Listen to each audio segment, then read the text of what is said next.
साफ सुथरी मांगों को लेकर मुंगेर में रसोइया हड़ताल पर चली गई हैं, जिससे सरकारी स्कूल के बच्चों को मिड डे मील मिलना बंद हो गया है। साथ ही छात्रों की उपस्थिति भी आधे से कम हो गई। जिले में करीब 3100 रसोइया विभिन्न विद्यालयों में कार्यरत हैं और पिछले 7 जनवरी से रसोइया संघ अनिश्चितकालीन हड़ताल पर है, जिससे स्कूल में पढ़ाई कर रहे छात्रों को परेशानियां हो रही हैं।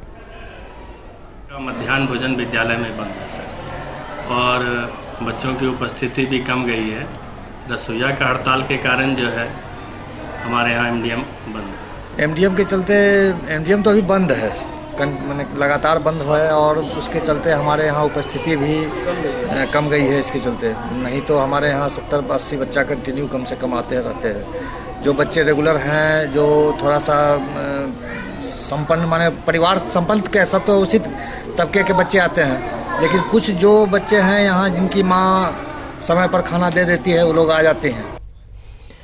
इधर पटना के मलाही पकड़ी की एक बेटी अपने पिता की मौत के बाद इंसाफ के लिए दर-दर भटक रही है। सुषमा हर दरवाजा खटखटा चुकी है, लेकिन मदद तो छोड़िए, किसी ने भरोसा तक नहीं दिया। बेबसी का आलम यह है कि अब उसके मन में आत्महत्या करने का बुरा ख्याल भी आने लगा है। मुझे इंसाफ चाहिए। जिस दिन नहीं इंसाफ मिला, हम खुद सुसाइड कर लेंगे। जब मेरा गार्जियन ही नहीं रहा, मेरी माँ भी मेरा छोटा भाई, हम क्या कर सकते हैं। मेरा कोई गार्जियन नहीं है अब।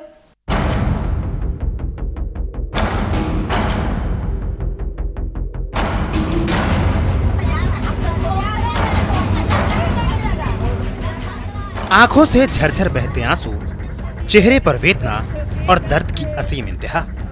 न कोई सुनने वाला, न कोई देखने वाला। एक बेटी पिता की मौत के बाद इंसाफ की गुहार लगा रही है। गुहार दबंगों के खौफ का है, लेकिन उम्मीद अब पानी में बदल गई, क्योंकि किसी को उसके दर्द से कोई मतलब नहीं। दरअसल 2 सालों से सुषमा, उसके भाई, उसके परिवार के साथ दबंग मारपीट कर रहे थे। विवाद फुटपाथ के झगड़े और फल दुकान का था। दबंगों से जान के खतरे के संबंध में पत्रकार नगर थाने में पिता ने मामला भी दर्ज कराया था, लेकिन पुलिस ने एक न सुनी। बाद में पिता विजय केवट की मौत रिश्तेदार के यहाँ जहानाबाद जाने के दौरान हो गई। पोस्टमार्टम रिपोर्ट में मौत का कारण डूबना बताया गया, लेकिन बेटी सुषमा कहती है कि उनकी हत्या हुई है। जान रखते हुए लिख के दिए कि प्लीज मेरी मदद हो सकता है एसपी ऑफिस में, पर कोई मदद नहीं। मैं जन शिकायत में बार-बार जा रही हूँ, सर क्या हुआ। वो बोलते हैं थाना में, ईमेल पे चले गए। मैं थाना में गई तो थाना में बोलते हैं कि यहाँ पे कुछ भी नहीं है, जाओ जन शिकायत में मिलती है तुम्हें कागज। मैं इधर उधर खूब भटकी, रोई भी। वो लोग जैसे जैसे धमकी देके, अब तो मेरा पापा का भी मर्डर हो गया, फिर भी मैं थाना में नकल लाने के लिए गई। आरोपी सुषमा के रिश्तेदार ही बताए जा रहे हैं। हालांकि जब जहानाबाद के एसपी से इस बारे में पूछा गया तो उन्होंने जांच की बात कही, परंतु लड़की ने आवेदन दिया है। उसका कहना है कि ये यूडी नहीं, उसके हिसाब से हत्या का है, तो उनके द्वारा दिए गए आवेदन पे जांच कराई जा रही है। पोस्टमार्टम रिपोर्ट एवं अन्य तकनीकी अनुसंधान हम लोग देखेंगे। उसके विषय में जो भी चीज अगर सामने आएगी, उसके बेस पर अग्रिम कार्रवाई। मामला जांच का है और सुषमा को इंसाफ की आस है। हमारी भी यही कोशिश है कि हर फरियादी को इंसाफ मिल जाए, ताकि कानून पर भरोसा बरकरार रहे। पटना से न्यूज़ 18 के लिए ज्योति मिश्रा की रिपोर्ट।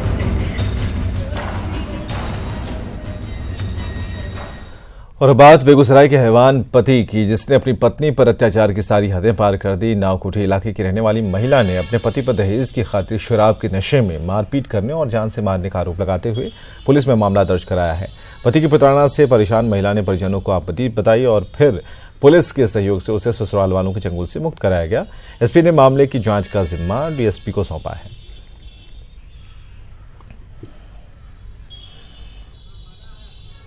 और भागलपुर रेंज के डीआईजी विकास बाबू ने जमीन विवाद के चलते अवैध तरीके से दुकान तोड़ने के मामले में कड़ा एक्शन लिया। उन्होंने तिलका मांझी थानेदार संजय सत्यार्थी को निलंबित कर सभी अफसरों और पुलिसकर्मियों का तबादला कर दिया है। तिलका मांझी चौक पर जेसीबी लगाकर रात में अवैध तरीके से दुकान तोड़ने मामले में डीआईजी ने एक कड़ी कार्रवाई की और आपको बताया कि शाकचक इलाके के रहने वाले मोहम्मद सलाउद्दीन और पप्पू और बुढ़ानाथ रोड निवासी हिमांशु शेखर मिश्रा और साजन की शिकायत पर डीआईजी ने कार्रवाई की है। स्पष्ट रूप से कहा गया कि पुलिस की जो अपनी भूमिका है कानून के हिसाब से उसी को करे। अक्सर ऐसी शिकायत कभी कभी सुनने को मिलती है कि पुलिस द्वारा किसी एक पक्ष के साथ प्रभावित होकर दूसरे पक्ष को परेशान किया जा रहा है। ऐसी एक सूचना मिली थी जिसमें कि आरोप लगाया गया था कि भागलपुर शहर के तिलका मांझी चौक स्थित 3 दुकानों को अवैध रूप से थाना के मिलीभगत से ध्वस्त किया गया है। बहुत गंभीर मामला था जिसकी सूचना मिली, उसकी जानकारी मिलते ही senior SP Bhagalpur, DSP Bhagalpur द्वारा जांच कराई गई, जिसमें मौत सही पाई गई और यह भी पाया गया कि थाना की जो भूमिका है अत्यंत संदिग्ध है और उसमें कहीं न कहीं निश्चित रूप से मिलीभगत है, जिसके कारण बिहार में सुशासन का दावा एक बार फिर सवालों के घेरे में है। मर्डर की लगातार हो रही वारदात सूबे में दहशत है इसके चलते और पिछले 24 घंटे में मर्डर की 3 बड़ी वारदात सामने आई है। बाढ़ में एक दुकानदार की हत्या कर दी गई तो मुजफ्फरपुर में लीची के बगान से युवक का शव मिला है। वहीं भागलपुर के नवगछिया में बाइक सवार 3 अपराधियों ने बीती रात पप्पू सिंह को गोलियों से छलनी कर दिया। पप्पू सिंह की अस्पताल में मौत हो गई। घटना से इलाके में दहशत है। वहीं हत्या की इन घटनाओं से सुशासन पर सवाल खड़े हो रहे हैं।